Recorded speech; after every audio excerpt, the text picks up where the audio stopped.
ጥያቄ አቅርበን ነበር። መጽሐፍ ቅዱስ ላይ እንዴት እንረዳዋለን የሚል ነገር አንስተን ነበር። አሁንም ትንሽ ጠለቅ ብለን እንሂድና አዲስ ኪዳንንም ብሉይ ኪዳንንም ስለ ኢየሱስ ክርስቶስ የተነገሩ ትንቢቶችንም እግዚአብሔር በሥጋ ከተገለጠ በኋላ በአዲስ ኪዳን ኢየሱስ ክርስቶስ ለመግለጽ ጥቅም ላይ የዋሉ ቃላቶች አሉ። ብዙ አይነት አገላለጾች አሉ እና እነዚህ አገላለጾች ሰው የሚል ቅጥያ ያለባቸው ናቸው። ብዙ አገላለጾች አሉ። እንዲህ አይነት ሰው፣ እንዲህ አይነት ሰው፣ እንዲህ አይነት ሰው የሚሉ አሉ። እስቲ ከመጽሐፍ ቅዱስ እንደው ለምን ሁሉ ክብር ለእግዚአብሔር ይሁን። እንግዲህ እነዚህ ተሰብሳቢዎች እኔ የአንደኛ ክፍል ተማሪ ነው የመሰሉኝ። ምክንያቱም እንደዚህ አይነት ጥያቄ ሊጠየቁ በእንደዚህ አይነት ሁኔታ ሊከራከሩም አይገባም። መጽሐፍ ቅዱስ ኢየሱስ ክርስቶስን ፍጹም ሰው ነው፣ ፍጹም አምላክ ይለናል እንጂ ሰው የሚመስል ሰው ነው አይልም። ምክንያቱም ቤተ እምነቱ ላይ ምን ብላ ነው የምታምነው? ሰው የሚመስል ሰው ነው ብላ ስለምታምን ያንን ለመሸፈን ነው ይሄንን ውይይት ተካሂደው። የእግዚአብሔር ቃል ምን ይላል? የእስራኤል ሰዎች ሆይ ይህን ቃል ስሙ። ራሳችሁ እንደምታውቁት የናዝሬቱ ኢየሱስ እግዚአብሔር በመካከላችሁ በእርሱ በኩል ባደረገው ተአምራትና በድንቆች በምልክቶችም ከእግዚአብሔር ዘንድ ለእናንተ የተገለጠ ሰው ነበረ ይላል። ከእግዚአብሔር ዘንድ ለእናንተ የተገለጠ ሰው ነበረ ይላል እንጂ ሰው የሚመስል ነበረ አይልም። ክብር ለእግዚአብሔር ይሁን። ሰው ነው፣ ሰው ነበረ፣ ከእግዚአብሔር ዘንድ የተገለጠ ለእናንተ የተገለጠ ለእናንተ ዋጋ ሊከፍል የተገለጠ ሰው ነበረ ይላል። ማቴዎስ 16:13 ኢየሱስም ወደ ፊልጶስ ቂሳርያ ሀገር በደረሰ ጊዜ ደቀ መዛሙርቱ ሰዎችን የሰው ልጅ ማን እንደሆነ ይሉታል ብሎ ጠየቀ ይላል። ጠያቂው ጌታችን ኢየሱስ ክርስቶስ ነው። ተጠያቂዎች ደግሞ ደቀ መዛሙርቶች ናቸው። ሰዎች የሰው ልጅ ማን ብለው ይጠሩታል፣ ማን ብለው ያምኑታል ነው ያለው እንጂ እኔ ሰው የሚመስል ሰው ነኝ አላለም። የሰው ልጅ ብሎ ነው ራሱን የጠራው። ለምን መጽሐፍ ቅዱስ ያለውን ለማለት እናፍራለን? ለምን የእግዚአብሔር እውነት ወደ ጎን ለመተው እንሞክራለን? ዛሬ እኮ 21ኛ ክፍለ ዘመን ላይ ነው ያለነው። እንደ ድሮ እየዋሹ በኩምክና ማለፍ አይቻልም። እውነቱ ነጭ ነጩን ተናግረን ብናልፍ ይሻለናል።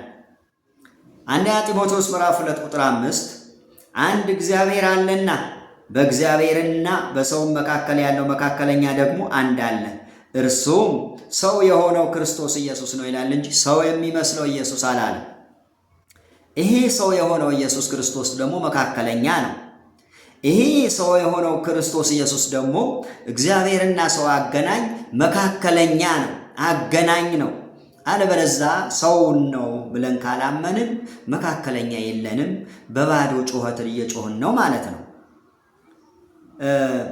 ዮሐንስ ወንጌል ምዕራፍ 8 ቁጥር 40 ነገር ግን አሁን ከእግዚአብሔር የሰማሁትን እውነት የነገርኳችሁን ሰው ልትገሉኝ ትፈልጋላችሁ። አብርሃም እንዲህ አላደረገም አለ። እኔ ከእግዚአብሔር እውነት ሰማሁ፣ እኔ ሰው ነኝ፣ ከእግዚአብሔር የሰማሁት እውነት ደግሞ ለእናንተ ነገርኳቸው አላቸው ለአይሁዶች። እግዚአብሔር ይመስገን። እሱ ራሱ የሰው ልጅ ነኝ ሰው ነኝ ብሎ ከጠራ እንዴት ይሄንን ለማመን እንቸገራለን? ለምንስ እንዋሻለን? ትርፍ የምናገኘውስ ምንድን ነው? ዮሐንስ ወንጌል ምዕራፍ 10 ቁጥር 33 ልጨምር። አይሁድም ስለ መልካም ስራህ አንወግርህም፣ ስለ ስድብህ አንተም ሰው ስትሆን ራስህን አምላክ ስለማድረግህ ነው እንጂ ብለው መለሱለት። አይሁድ እንኳ ሰው ነህ፣ ራስህ አምላክ ካደረግ የእግዚአብሔር ልጅ ነኝ ትላለህ ብለው እኮ ነው ከሰሱት። ሰው አይደለህም እኮ አላሉትም፣ ሰው ስትሆን ነው ያሉት። እናንተ ቤት ግን አንዳንድ ዶክትሪኖች እንደሰማኋቸው እንደምሰማቸው ምንድን ነው የሚለው? ሰው የሚመስል ሰው ነው። ይሄ በጣም ውሸት ነው ወገኖቼ። የሰው ልጅ እየበላና እየጠጣ መጣ አይደለም የሚለው? እሱ ራሱ ሳያፍርስ የሰው ልጅ ነኝ ሰው ነኝ እያለ እንዴት ሰው አይደለህም እንለዋለን? ስለ ሰውነቱ ለመናገር ሰው ስለመሆኑ ለመናገር ሲፈለግ እግዚአብሔር በስጋ ተገለጠ አይልም፣ ውሸት ነው። እግዚአብሔር በስጋ ደግሞ አልተገለጠም። ይሄ ሰዎች የቀመሩት ድራማ ነው እንጂ እግዚአብሔር በስጋ አልተገለጠም። በስጋ የተገለጠ ልጁ ነው። ሰው ስንለው ደግሞ ምን ማለታችን ነው? ሰው ከሆነች ከድንግል ማርያም ስለተወለደ ነው። ሰው ሆኖ ስለተወለደ ነው። ድንግል ትጸንሳለች፣ ወንድ ልጅንም ትወልዳለች። ጸነሰች፣ ወንድ ልጅ ወለደች። ያ ወንድ ልጅ ደግሞ ሰው ነው። ያ ወንድ ልጅ ደግሞ በ8 ቀኑ ተገረዘ። ክብር ለእግዚአብሔር ይሁን። ስለዚህ ውድ ወገኖቼ የቃሌን ድምፅ የምትሰሙ ሼር ማድረግን አትርሱ። ወንጌል አብረን እናገልግል። ተባረኩ። ቄስ ኃይሉ ዘሪሁን ነኝ።